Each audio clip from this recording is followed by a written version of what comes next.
sai da tabbatar na sami namiji irin muradin da nake so. Ina ƙaunarsa.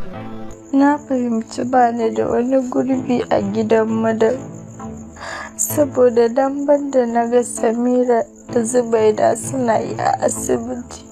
Abin ya tsorata ni. Wai me yasa kika hana Yamirin ya aure Anta Asma'u? Zubaidan nan dai zai aura. Gashi na kira ganin bakinta har na yaƙi rubuwa. Dole ai, kin san yau ranar farin ciki ne. Yau ake lalle.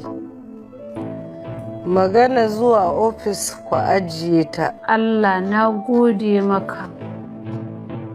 Ai dama na san ba yanda za a yi ciyaman ya auri wannan tsohuwar guzumar. Gashi nan ya je ya auri 'yar masu kuɗi daidai da shi. Duk abin da zai ya riga ya ƙare, dole sai ya shigo gidan matarsa. Duk da na san ba san auren nan kake ba, ina fata ba za ka nuna wa duniya cewa ni ban isa da kai ba. The ball is in your court.